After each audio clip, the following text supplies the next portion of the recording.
안녕하세요. 제이입니다. 네, 10월 CPI가 나왔죠. 제가 지난주 수요일에 클리브랜드 연준이 그동안 가장 정확한 수치를 발표했다라고 해서 빨간색으로 8.1%를 해놨고 외국계 증권사에서 7.7%를 불렀는데 결국엔 7.7%가 나왔어요. 그래서 이 하단으로 나왔죠. 그래서 시장이 뭐 아시다시피 엄청 지금 강하게 목금 상승을 했고요. 미국장 기준으로. 네, 일단 이게 여전히 높긴 한 수치인 건 분명한데 일단 추세 자체가 중요한 거라서 추세는 지금 확실히 꺾였다라고 보고 있습니다. 이게 지난달 대비해서 0.2% 정도가 돼야지 이제 뭐 연준이 원하는 수준이 되는 건 맞는데 일단 이 추세가 뭐 완전히 꺾인 그림을 보여지죠. 일단은 그래서 코어 CPI도 그렇고 그냥 CPI도 그렇고 전체적으로 지금 추세가 굉장히 좋아졌다고 보시면 될 것 같고요. 항목별로 보시면은 에너지 가격은 좀 오르고 있어요. 다시 지금 뭐 유가가 다시 오르고 있기 때문에 조금 그런 부분은 있는데 맨 밑에서 세 번째 쉘터라고 하는 부분이 주겁인데 이게 제일 세게 나왔는데도 7.7%라는 게 의미가 있는 거기 때문에 주거비도 그동안 계속 말씀드렸던 것처럼 앞으로 떨어질 겁니다. 그래서 전체적으로 이제 인플레이션이 너무 과해서 금리가 앞으로 막 6%, 7% 올라갈 거다라는 공포는 시장에서 당분간 조금 잠잠해지지 않을까라고 좀 생각을 하고 있고요. 그래서 시장은 이제부터 진짜 그냥 사야 되냐? 예, 아니오라고 하면은 굳이 둘 중에 하나를 대답을 해야 하면은 약간 예 쪽에 가깝긴 합니다. 너무 쫄 필요는 없다는 정도고요. 너무 세게 올랐기 때문에 돌아오는 주에는 어느 정도 뭐 횡보 혹은 조정이 있을 수도 있겠지만 일단은 지금은 조금 열어놓고 두셔도 되지 않을까.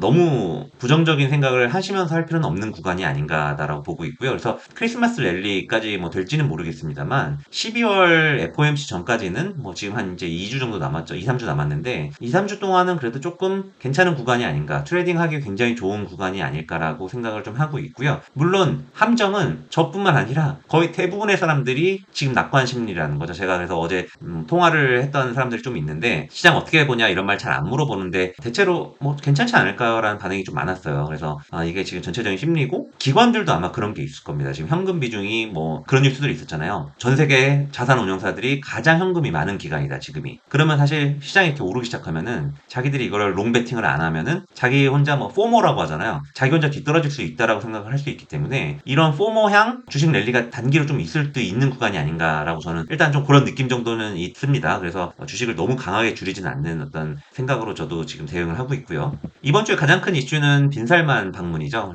미스터 에브리띵이라고 하는데 어쨌든 2,800조의 사나이 뭐 2,800조가 개인 자산은 아니겠죠. 뭐 이게 뭐 사실 뭐 그냥 국가가 개인이다 뭐 거의 뭐 사우디니까 이게 가능한 건데 어쨌든 이 양반이 이제 오고 680조 원 총 규모의 어떤 네옴시티 사업을 어떤 업체들을 만나려고 결국에 오는 거잖아요. 그래서 중심되는 업체들은 결국에 맨 위에 있는 삼성물산, 삼성엔지니어링, 현대건설, 한미글로벌 이런 애들인데 사실 이쪽에 살려면 이쪽에서 플레이하는 게 맞는 것 같아요. 이런 업체들에서 이제 사고 팔고 하는 게 맞는 것 같고 저는 개인적으로 어제 현대건설이 6% 넘게 올라서 한번 차익 실현했습니다만 삼성 엔지니어링 같은 종목이나 이런 거 좀 조정을 주면 다시 좀 살 생각이고요. 그리고 이 네옴시티는 어쨌든 정말 아이러니하죠. 석유로 먹고 사는 나라가 석유로 돈 버는 나라가 100% 친환경 에너지로 한다는 게 진짜 완전히 코미디인데 어쨌든 간에 뭐 이게 사실이라면 결국엔 수소 관련된 인프라를 많이 갖추려고 한다는 얘기가 많이 있어요. 그래서 현대그룹 쪽에서 이 수소 관련된 사업은 예전부터 계속 제일 열심히 했잖아요. 현대 수소차도 그렇고 그래서 현대 모비스, 글로비스, 로템 셋 다 사실 중장기 추세도 괜찮고 이런 것들 조금 매매하면 좋을 것 같아서 저는 로템부터 이번 주에 좀 담기 시작했습니다. 이번 주 입절한 거는 제가 뭐 NC소프트에 유유를 달아놓은 거는 말씀드린 것처럼 CPI가 나오기 전날 저는 NC소프트를 최고 바닥에서 잘 사놓고 팔았어요. 그래가지고 정말 금요일 이럴 때 제일 기분 나쁜 날이거든요. NC소프트 팔자마자 하루에 15%씩 오르는 날 미쳐버리는 거거든요. 정말 어제 그래서 미칠 뻔했던 날인 거고 네이버는 다행히 한번 팔았다 다시 샀는데 또 한 9% 올라서 꽤 이건 다시 수익을 내면서 매도를 했고 그냥 어제 많이 주길래 JYP 현대건설 이런 것도 다 일단 매도를 했어요. 동진 세미캠도 그냥 다른 IT 종목 늘리면서 이것도 어제 한 6%, 한 6.5%인가요? 오를 때 이제 매도를 그냥 했고 다행인 건 LG 디스플레이랑 카카오뱅크 이런 걸 제가 수요일 방송할 때 쇼포지션을 잡고 있다 말씀드렸는데 다행히 이거는 제가 목요일에 빠질 때 커버를 했어요. 그래서 뭐 큰 수익을 내진 못했지만 그래서 어쨌든 이런 쇼포지션을 하시는 분들이 계시다면 가급적이면 매매를 조금 짧게 하는 것도 괜찮다라고 말씀을 좀 드리고 싶고요. 손절은 뭐 재롱전기, 루트로닉 이런 거 했습니다. 뭐 재롱전기 사실 근데 내용이 좋기 때문에 굳이 뭐 손절을 할 필요 없는데 조금 더 전 대형주로 매매하기 편한 걸로 하려고 좀 교체 매매를 좀 했고요. 루트로닉은 목요일에 샀는데 사자마자 금요일에 5% 받아서 그냥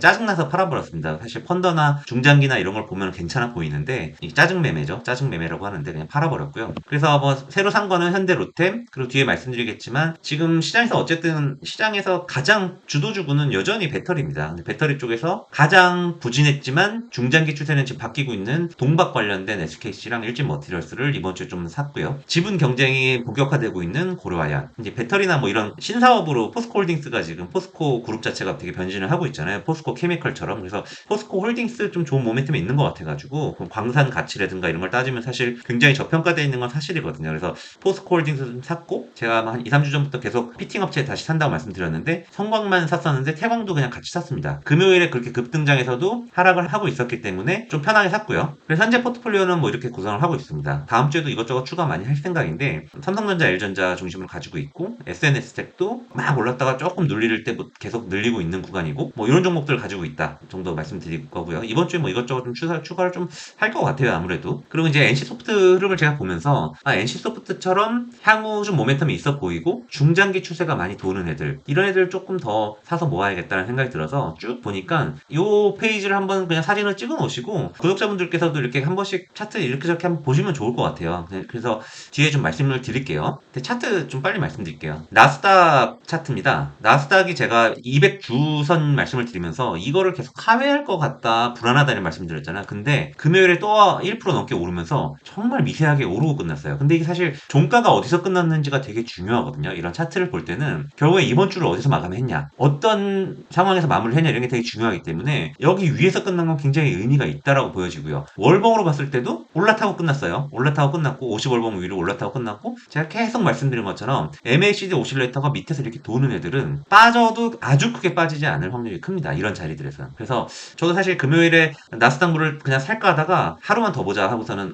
왜냐면 금요일에 워낙 급등을 했기 때문에 미국장도 그 전날 밤 엄청 급등을 했잖아요. 그래서 하루 좀 보자고 했는데 월요일 정도부터는 조금 나스닥을 사 모아볼 생각입니다. 다음 주에 눌려주기를 기대하면서 좀 살 생각이고 NC소프트 제가 계속 말씀을 드렸잖아요. 저는 비록 하루 간발의 차이로 이걸 다 먹지 못했지만 월봉으로 봤을 때 주가는 빠지고 있는데 이런 지표들이 너무 좋아지고 있고 이게 음의 영역에서 양의 영역으로 돌아갈 때가 가장 중요하다 말씀을 드렸는데 거의 그거에 근접했을 때 역시 NC소프트가 한번 터트려줬어요. 실적도 잘 나왔죠. 전년 대비해서 50% 이상 영업이 늘었고 그러니까 이게 사실 제가 늘 차트는 과학이다라고 말씀드리는 게 어떤 좋은 자리를 형성해주는 애들은 그 후에 꼭 보면은 좋은 뉴스가 나오면서 주가가 자연스럽게 올라요. 진짜 저도 신기한데 물론 뭐 다 그렇지는 않습니다. 대체로 그렇다는 거고 이런 비슷한 애들이 뭐가 있냐 삼성전자도 딱 그렇죠. 삼성전자도 정말 아름답게 두 달째 밑에서 MACD 오실레이터가 양의 그림으로 가고 있고 아직 양의 영역은 아니지만 이게 앞으로 추세적으로 오르면서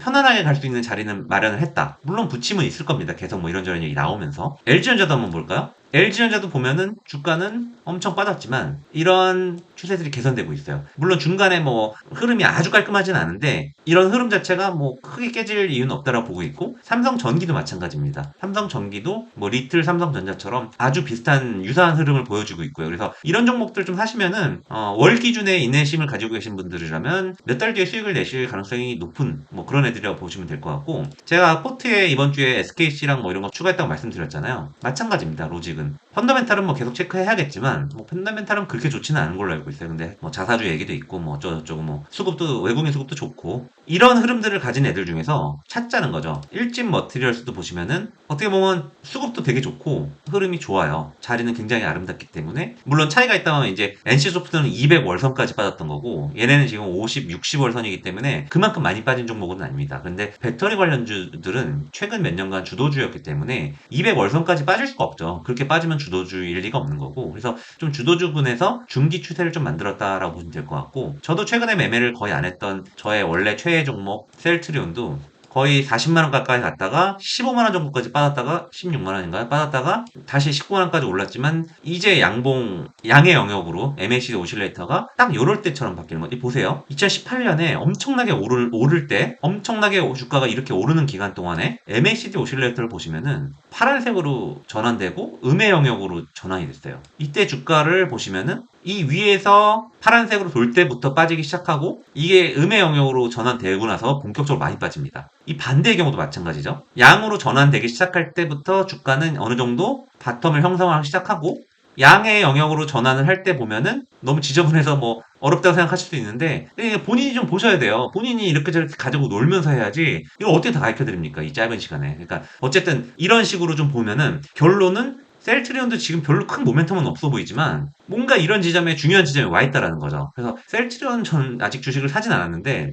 한번 사볼 만한 구간이 아닌가. 이런 아이디어에서 저도 계속 탐색을 하는 거죠. 저는 뭐 매일 앉아서 이게 하는 게 제 직업이니까 지금 열심히 보는 건데, 네이버도 이번 주에 많이 올랐지만 아주 비슷한 흐름을 보였죠. 많이 빠졌는데 MACD는 첫 돌림이 시작됐고, 이렇게 봤을 때는 슬금슬금 오르면서 30만 원 정도까지는 충분히 갈 수 있는 뭐 그런 흐름이 아닌가라고 그냥 감히 생각을 해보는 거고요. 물론 그냥 제 이제 뇌피셜일 수도 있어요. 근데 어쨌든 이런 식으로 생각을 좀 해보자는 거고, 금융주는 잘 사진 않지만 한국 금융지주도 제가 딱 보니까 NC소프트랑 똑같은 200월선까지 이미 빠졌다가 거기서 반등을 했고 첫 빨간색이 시작됐습니다. 그러니까 이런 애들 위주로만 주식을 사면은 일단 뭐 얼마나 벌지 몰라도 조금 바텀에서 왔다 갔다 해도 약간씩은 벌 수 있는 확률이 높은 주식들이라는 거죠. 그러니까 이런 식으로 저는 이렇게 저렇게 차트를 많이 봐요. 사실 저는 월보다는 주 기준으로 접근을 많이 하는 편이긴 한데 어쨌든 월도 참고는 하거든요. 그래서 오늘은 좀 중장기로, 왜냐면 제가 이제 트레이딩 막 이런 걸 보여드리면은 나는 그렇게 전업도 아니고 이렇게 못하는데 쟤는 너무 이번 주에 월요일에 샀다고 했다가 금요일에 팔았다고 좀 미친놈 아닌가 맨날 그런 생각 하시잖아요. 근데 그런 의미에서 월로는 이런 종목이 있고, 그래서 조금 길게 그냥 사놓고 좀 잊고 싶으신 분들은 이런 종목을 사놓고 존버를 하자는 거죠. 그래서 막 밸류에이션이 뭐 PER이 2배짜리니 무조건 존버 뭐 이런 얘기보다는 저는 제 접근법이 훨씬 더 현실적인 접근법이라고 저는 자신합니다. 그런 얘기하는 분들이랑 수익률 싸움을 하면은 이길 수 있다고 저는 자신하거든요. 그러니까 이런 식으로 좀 현실적인 접근법을 배우시면 좋을 것 같고, 이번 주에 제가 말씀드렸던 종목 같이 좀 잘 매매를 하셔서 연말 크리스마스 때쯤에는 좋은 결과가 서로 있어서 덕담 많이 나눌 수 있는 연말 됐으면 좋겠습니다. 오늘도 긴 내용 시청해주셔서 감사드립니다.